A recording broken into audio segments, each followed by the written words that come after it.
नमस्कार, संसद टीवी के कल्चरल राउंडअप इंद्रधनुषी संस्कृति में आपका स्वागत है। मैं हूँ प्रियमरा। आज कला दर्शन के अंतर्गत हम आपको मिलवाएंगे एक ऐसे कलाकार से, एक ऐसे चित्रकार से जो हर बार अपने चित्रों की अनूठी श्रृंखला के लिए जाने जाते हैं और दर्शकों के बीच काफ़ी लोकप्रिय हैं।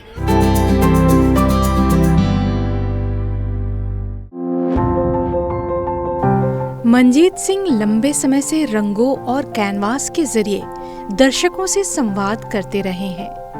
उन्होंने चित्रकला की कोई विधिवत शिक्षा नहीं ली। कम उम्र से ही उन्होंने रंगों से खेलना प्रारंभ कर दिया था। पावर ग्रिड कॉरपोरेशन में कार्य करते हुए उन्होंने चित्रकला को साधा। हिंदी साहित्यिक कृतियों पर उनकी चित्रों की श्रृंखला लोकप्रिय रही है। फिलहाल मनजीत जी मन की बात पर अपनी चित्रों की श्रृंखला के लिए चर्चित हैं। हमारे साथ हैं चित्रकार मनजीत सिंह। मनजीत जी, आपका बहुत बहुत स्वागत है। नमस्कार जी। सबसे पहले हम आपसे ये जानना चाहेंगे कि आपने मन की बात को क्यों चुना अपनी चित्रकला की श्रृंखला के लिए? मन की बात एक शाश्वत दस्तावेज है भारत का। जब मैंने 2-3 कड़ियाँ इसकी सुनी तो मुझे लगा कि मन की बात में जो दोहरा संवाद है और इसको हमें हर विधा में प्रस्तुत करना है, तो कला के माध्यम से, सरलीकरण के माध्यम से हम इस संदेश को जनता में बार बार देना चाहते हैं। सुनना, फिर उसको चित्र के रूप में कल्पना उसकी करना, फिर उसको पेंटिंग कैनवास पे उतारना, इस पूरे प्रोसेस में कितना समय लगता है? इसमें कई बार 15 दिन लग जाते हैं, कई बार 20 दिन लग जाते हैं और कई बार तो जल्दी हो जाता है। तो ऐसी समय सीमा नहीं है। जब तक मुझे संतुष्टि नहीं होती और मेरे परिवार के लोगों को संतुष्टि नहीं होती तब तक वो पेंटिंग पूरी नहीं होती। अगर मैडम ने बोल दिया कि इसके अंदर अभी ये कमी है तो मैं उसे पूरा करूँगा जी। हाँ, तो आपके जो भी पेंटिंग आप बनाते हैं उसकी पहली दर्शक जो है आपकी मैडम है? मेरी दर्शक मैडम हैं और मेरे बच्चे हैं। दोनों बच्चे इसको देखते हैं और पहले इन्होंने कहा था कि तुम ये बना के तुम्हें मिलेगा क्या? इतना स्टॉक हम भरते जा रहे हैं घर में। आपने उपन्यासों के ऊपर एक अनूठी श्रृंखला बनाई थी जिसमें कमायनी, मतलब जितने भी चर्चित हमारे उपन्यासकार हुए हैं, जितने चर्चित हमारे साहित्यकार हुए हैं, उनकी प्रमुख कृतियों को आधार बना करके आपने चित्रकला की पूरी श्रृंखला बनाई थी। उसके बारे में कुछ बताइए। मैं जब समाजशास्त्र का विद्यार्थी रहा हूँ तो मैंने सोचा कि मुझे एक ऐसा विषय चुनना चाहिए जो विषय के द्वारा मैं समाज को कुछ दे सकूं, राष्ट्र निर्माण में कुछ अपना जरा सा योगदान दे सकूं। तो उसके लिए मैंने सोचा कि सबसे पहले तो हिंदी भाषा पूरे भारत को एकता के सूत्र में बांधती है, तो इस करके मुझे हिंदी साहित्य, हिंदी भाषा की अस्मिता के लिए कुछ कार्य करना है। तो मैंने फिर हिंदी साहित्य के जो कालजयी रचनाएं हैं उनको अपना पेंटिंग के माध्यम से दर्शाया। जी। तो उसमें कौन सा चित्र आपको बहुत ज़्यादा प्रिय रहा? कुछ ऐसा है आप बता सकेंगे? रामधारी दिनकर जी की रश्मि रथी, उर्वशी, इसके अंदर बहुत आनंद आया। कृष्ण का विराट स्वरूप, जी जी जी जी, उसका मतलब बहुत अच्छा लगा वो। और कर्ण का व्यक्तित्व मुझे बड़ा पसंद है और संवाद जो है दिनकर जी ने लिखे हैं। अभी आपकी अगली श्रृंखला कौन सी है? किस पे आप काम कर रहे हैं मन की बात के अलावा? मन की बात के अलावा तो मुझे सौभाग्य प्राप्त हुआ श्री राम श्रृंखला को आरंभ करने का, जिसके लिए मैंने कंब रामायण, कृतिवास रामायण, वाल्मीकि रामायण, अध्यात्म रामायण, आनंद रामायण, रघुवंशम, विदेशों की राम कथा, और इसके लिए मुझे आदरणीय सच्चिदानंद जोशी जी ने बहुत सहयोग किया है।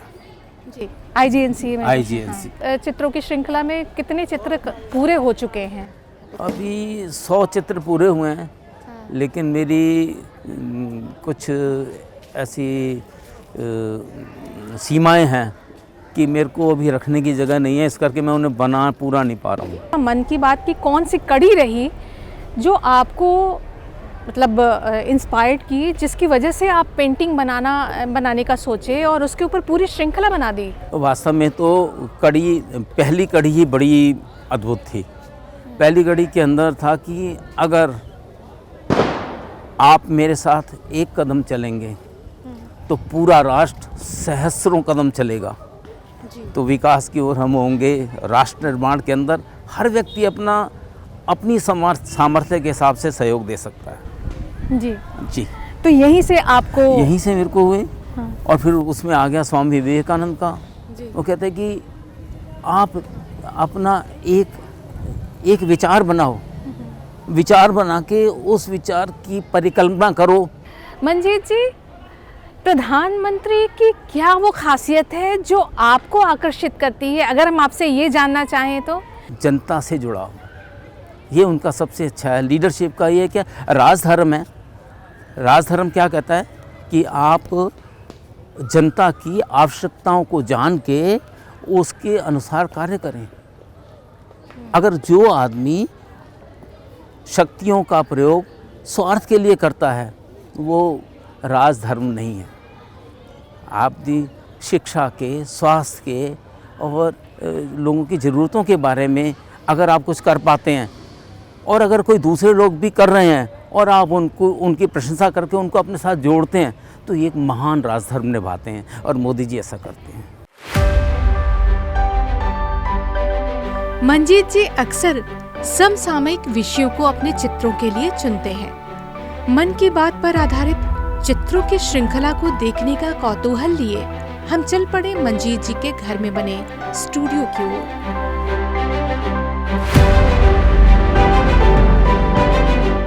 अब हम आ चुके हैं मंजीत जी के स्टूडियो में। आइए देखते हैं वो अपने चित्रों को किस प्रकार सजा रहे हैं। अभी ये क्या बना रहे हैं मंजीत जी? ये मन की बात श्रृंखला का एक बहुत महत्वपूर्ण विषय है, वो है खादी। खादी का सूत का वो धागा जिसने भारत को एकता के सूत्र में पिरो दिया। ये आंदोलन शुरू हुआ जब बंगाल पार्टीशन हुआ, बंगाल का विभाजन हुआ, तो उसमें फिर यहाँ गांधी जी ने, तिलक ने, बाल लाल पाल जोड़ी सामने आई जिन्होंने कहा कि स्वतंत्रता हमारा जन्मसिद्ध अधिकार है और इसको हम पाके रहेंगे और ब्रिटिश शासन की कोई वस्तु खरीदी नहीं जाएगी। स्वदेशी मूवमेंट चल पड़ा। जी। तो ये वो चरखा है जो शांति का प्रतीक है, जो क्रांति का प्रतीक है, जो आंदोलन का प्रतीक है, जो लोगों की वित्तीय ज़रूरतों का प्रतीक है। किस प्रकार से खादी के द्वारा हम आत्मनिर्भर बन सकते हैं, गांव के लोग उद्यम करके। जी, आपने अलग अलग कलर्स को इसमें इस्तेमाल किया है। और कौन सा कलर आप इस्तेमाल करते हैं अपनी पेंटिंग के लिए? नहीं, विशेष कलर तो एक तो ऋतु के हिसाब से, दूसरा उसके विषय के हिसाब से, उसमें कौन सा रस आ रहा है तो उस रस के हिसाब से पेंटिंग का सिलेक्ट। जैसे यहाँ पर नीला रंग ये लिया है, ये उदासीनता का प्रतीक है। हमने इसको लगाया है क्योंकि भारत का विभाजन हुआ था, बंगाल का विभाजन हुआ था ना, तो पूर्वी पाकिस्तान में चला गया था, इस तरह से करके। जी। तो कहीं पीला रंग दिख रहा है, कहीं नीला है, कहीं एकदम लाइट नीले रंग का ये तो अभी बेस बनाया है। अच्छा जी, ये बेस बनाया है। सब पे अभी कलर चलेगा। इस पे कलर चलेगा। तो आप कौन सा कलर इस्तेमाल करते हैं अभी? ये एक्रेलिक कलर्स हैं जी। एक्रेलिक कलर्स हैं, इनका इस्तेमाल करते हैं।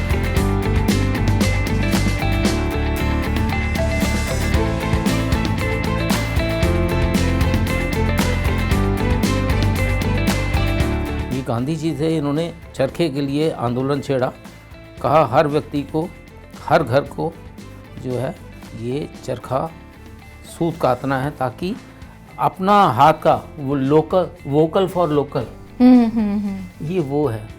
कि आज के दिन की ज़रूरत है कि हम अपने समुदाय की बनी हुई चीज़ों खरीदें। हर घर खादी, हर घर तिरंगा। तो खादी का एक वस्त्र भी खरीदते हैं तो एक परिवार को उससे वित्तीय निर्भरता आती है। ये आपके पीछे में हम देख रहे हैं एक मन की बात करके आप बड़ा सा पोस्टर बना हुआ है जी। इसमें आप क्या दर्शाए हैं? ये मन की बात मोदी जी की आध्यात्मिक यात्रा है। इसमें अहम को नष्ट करके वयम के बारे में सोचते हैं। वयम मतलब सब मिलके सोचते हैं। इसी तरीके से स्व से अपने से नहीं, समष्टि की तरफ बढ़ते हैं। इस मन की बात में श्रेष्ठ भारत की बात है, विकसित भारत की बात है और उन मुद्दों की बात है, एकता की बात है, समाज की बात है, विकास की बात है, राष्ट्र की बात मेन है। और ज्ञान जब हम देते हैं तो मतलब क्या है, आपस में जब हम शेयर करते हैं किसी चीज़ को जी। तो हर देश के दूरस्थ स्थान पर बैठा व्यक्ति भी उस ज्ञान से प्रभावित होता है और वो कहता है भी मैं क्यों ना राष्ट्र के लिए मैं क्या कर सकता हूँ। उसके मन में ये प्रश्न उठता है कि मैं राष्ट्र के लिए क्या कर सकता हूँ। तो चाहे वो एक भगीरथ प्रयास आपने देखा था जो पहाड़ को काट के उसने जो सड़क बना दी थी, तो ऐसे करके जो प्रयास के लिए प्रेरित किया गया। ये आप उसके मन की बात के नीचे ही एक ये भी श्री राम का देखने पे हमको ऐसा लग रहा है जैसे श्री राम है, हनुमान है। भारत की आज़ादी के बाद में अभी तक भारत की बहुमूल्य सांस्कृतिक धरोहरों को जो यहाँ से चोरी करके ले गए थे, जो डकैतियाँ करके ले गए थे, उनको वापस लाने का काम मोदी जी द्वारा किया है। तो ये माँ अन्नपूर्णा की मूर्ति है, हनुमान जी की प्रतिमा है। तो जब वो प्रतिमाएं हमारे यहाँ पर आ जाती हैं ना जी, तो देखिए ये एक जन सैलाब है। मतलब हमें जब संस्कृति की विरासत आ जाती है तो ये उत्सव बन जाता है। ये उत्सव है जी जी। सभी खुशी होकर के उत्सव मना रहे हैं। उत्सव मना रहे हैं जी। एक और चित्र हमको दिख रहा है। ये चित्र जो है आप, ये बहुत ही खूबसूरत है जी। ये बहुत ही खूबसूरत है। ये चित्र है जी। कुछ लोगों ने मिलकर, मतलब पढ़े लिखे लोगों ने मिलकर पशु दया के ऊपर काम किया है। जैसे ये कुत्ते जो अपंग हो जाते हैं उनके लिए व्हील चेयर बनाई है इन लोगों ने। ये पशु दया का एक सर्वोत्तम उदाहरण पेश किया है। इसी तरीके से ये गोबर के उपलों को बोरों में भर के रखा जाता है और अपने मवेशियों को ठंड से बचाने के लिए किया जाता है। अच्छा। तो ये लोग अपने स्तर पर करते हैं। तो हम अपने स्तर पर बहुत काम कर सकते हैं और हमें बहुत सारी चीज़ों के लिए किसी और की तरफ देखने की ज़रूरत नहीं है। ये भी मन की बात का ही है ना? मन की बात का जी जी जी। हमारे माननीय प्रधानमंत्री जी जो हैं वो इसकी चर्चा किए थे। इसकी चर्चा बड़े अब उन्होंने चर्चा किए साथ में इसका ये रहा जी। ये क्या है? ये भगवान बिरसा मुंडा, तिलका मांझी और तिरोत सिंह, इन्होंने अपने नौजवानी में अंदर ही 18 से 24 साल की उम्र में ही इन्होंने देश की संस्कृति को बचाने के लिए अमूल्य योगदान दिया, अपनी जान निछावर करी जी। और वहाँ के लोग इसको उदासीन त्यौहार नहीं मनाते हैं, वो इसको त्यौहार मनाते हैं। किसका? एक उत्सव मनाते हैं। हाँ, उत्सव। ये हमारी संस्कृति को बचाया इसलिए। ये क्या है? ये हमारे लोकगीत हैं जी। लोक नृत्य हैं जो ये नागालैंड के गारो जाति के समुदाय के लोग ये अपना काम करते हैं और नाचते गाते हैं। मतलब ये अपने आप को संतुष्ट महसूस करते हैं अपने काम से। तो ऐसी संतुष्टि हमें मिलती है जब हम अपनी मेहनत और लगन से काम करते हैं। किसी भी विषय को आकार देना आसान नहीं होता और बात जब मन की बात की हो तब जटिलता और बढ़ जाती है। इस कार्यक्रम के जरिए प्रधानमंत्री जनता से संवाद करते हैं, उनके अच्छे कार्यों की चर्चा करते हैं। इन पर चित्र बनाने के लिए गहन अध्ययन आवश्यक है। हमने मंजीत जी से जाना कि चित्र बनाने से पहले उनकी तैयारी क्या होती है। अब तो ये 9 वर्ष की हो गई है, ये भी 10 वर्ष की हो गई है काफी। जी हाँ। तो जब 2014 में शुरुआत हुई थी इसकी, तब से बनी है। अब थोड़ी सी जर्जर हालत में है। हाँ, नहीं दिखाइए। तो इसके अंदर हम जैसे कोई विषय हमें मिलता है तो उसके बाद में हम इसके नोट्स बना लेते हैं पहले तो। ये नोट्स बनाए और नोट्स के बाद में इसमें निशान लगा के रख लिया, ये विषय पर हम बना सकते हैं। बनाने के बाद में फिर हमने इसको यहाँ पर और छोटे नोट्स बनाए और फिर कुछ कैरेक्टर्स नोट किए। जैसे अब ये किकली डांस पंजाब का है और इसी तरीके से ये आपका गरबा डांस है, डांडिया डांस है, गुजरात का है। ये देखिए गरबा डांस के ऊपर। तो ये है पुन्नीर मेला। आपको पता है पुन्नीर मेला कहाँ बनता है? बिहार के अंदर, बिहार में मिलता है पुन्नीर मेला। और इसका मकसद क्या होता है? गाय माता का संरक्षण किया जाए। गाय माता को उस दिन पूजा जाता है। और क्या क्या है इसमें, और कौन कौन सा आप नोटबुक में क्या क्या नोट किए हुए हैं? मन की बात के संदर्भ में जी, जो हमारी संस्कृति है, हाँ। संस्कृति का मतलब क्या है कि जो कला, हमारी सोच है, हमारे रहने सहने का ढंग है, हमारी आदतें हैं, हमारे पहनावे हैं, ये एक जनरेशन से दूसरी जनरेशन किस प्रकार ट्रांसफ़र होते हैं, ये होते हैं किस्सा गोई से। मोदी जी ने किस्सा गोई का बहुत सुंदर वर्णन इसमें किया है। जैसे कि ये कला क्षिपम है और ये विल्लू पट्टू है। ये आंध्रा के बॉर्डर पर कहीं पर ये तमिलनाडु में मनाया जाता है कि ये लोग बैठ के भजन करते हैं भगवान का और वीरों के गीत गाते हैं। ये त्यागराजा वो करते हैं। हाँ, त्यागराज। ये बुर्रा है, ये आंध्र प्रदेश का है। तेनाली रामा का नाम सुना होगा? हाँ जी, हाँ। एक बड़ी खूबसूरत स्टोरी ये बताते हैं। कहते हैं कि राजा लौकी और तोरी खा खा के परेशान हो गया। तो फिर तेनाली रामा को बोला, तुम्हारा सिर कलम करवा देंगे अगर तुम अब नई सब्जी लेके नहीं आए तो। अब तेनालीराम को क्या सूझा, वो गया खेत में गया तो उसने देखा कि यार बैगन लगा है। उसने फट बैगन तोड़ा और उसको बनवा लिया। जब राजा ने पूछा ये क्या है, तो उन्होंने एक नया बैगन सब्जी कच्ची वो ला के राजा को दिखाया। राजा साहब, ये बैगन जो है ये सब्जियों का सरताज है, देखिए इसके सिर पे मुकुट है। राजा को बड़ा खुश हुआ कि अभी तक आपने हमें इससे मरहूम क्यों रखा। और उसने पूरे राज्य के अंदर बैगन की सब्जी बनवाने का आदेश दे दिया। ये बहुत ही इंटरेस्टिंग है आपका नोटबुक, और नोटबुक में बनी ये सारी तस्वीरें, स्केचेस जो उसकी तैयारी है पेंटिंग की। अच्छा, आप ये बता रहे थे इस पेंटिंग के बारे में, पर्यावरण के ऊपर।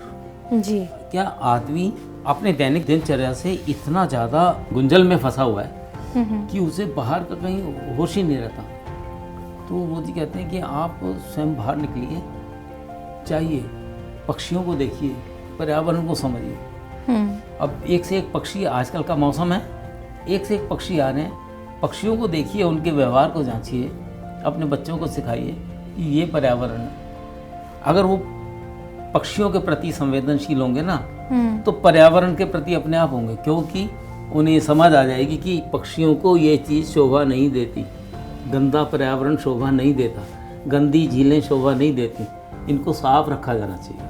इसके कलर्स बहुत सुंदर हैं। ये भी आपका पर्यावरण से भी ये पर्यावरण से संबंधित है। जी, इसका कलर और उसके कलर में बहुत अंतर है। क्यों इतना अंतर क्यों है? ये अंतर ये है, इसके आसाम का ये वो है, आसाम का, और ये मणिपुर, मेघालय की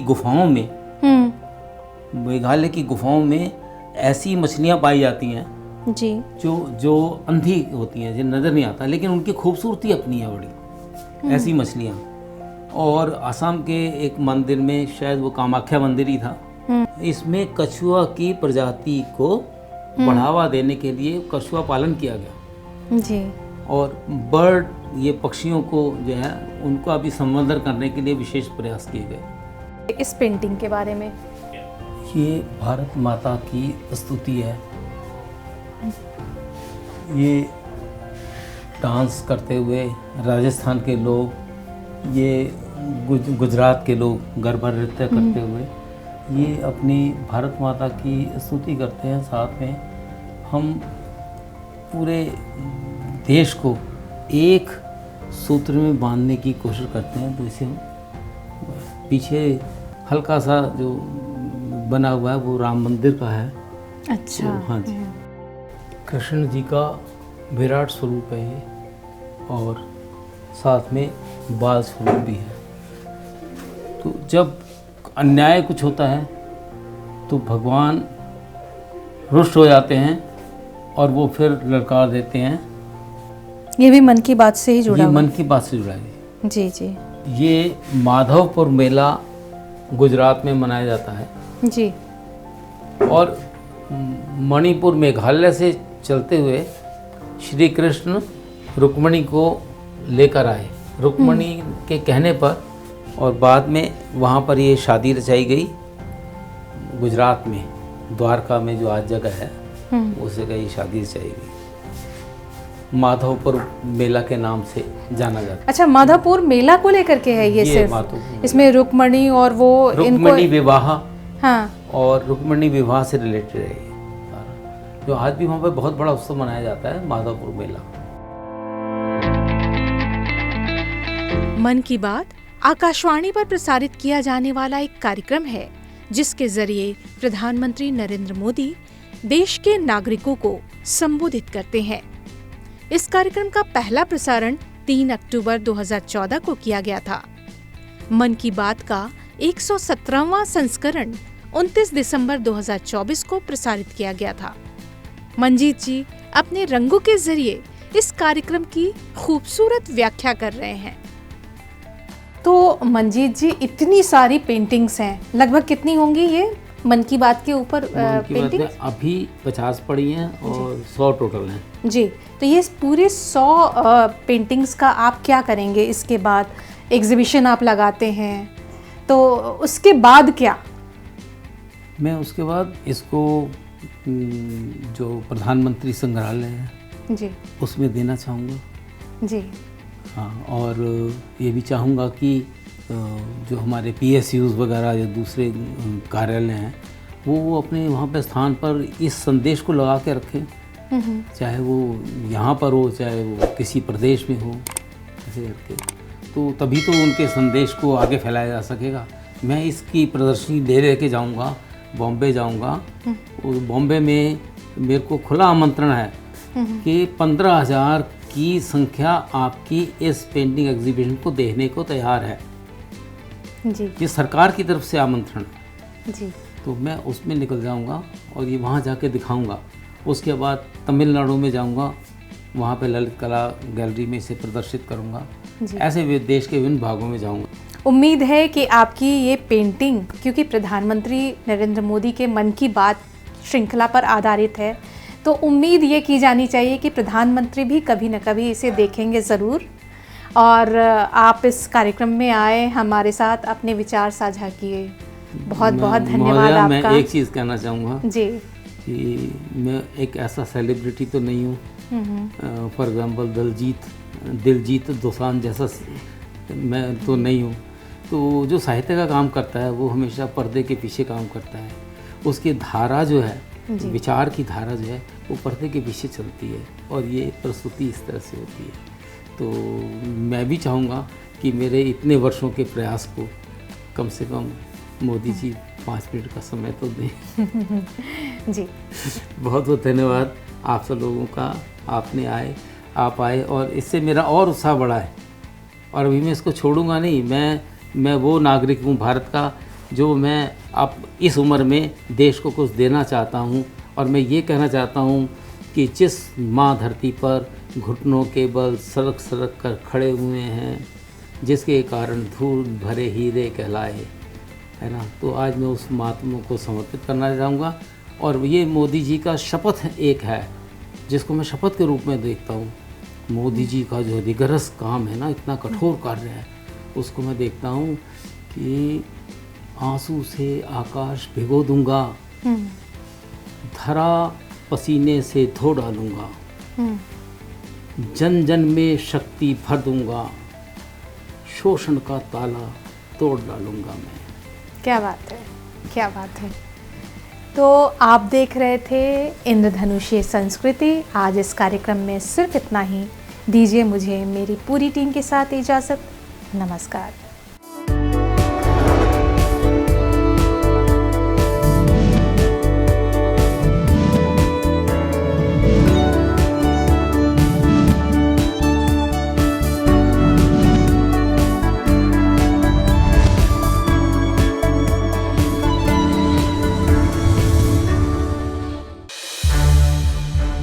संसद टीवी के और भी प्रोग्राम्स देखने के लिए सब्सक्राइब करें हमारा YouTube चैनल और हाँ, इन्हें लाइक और शेयर करना ना भूलें।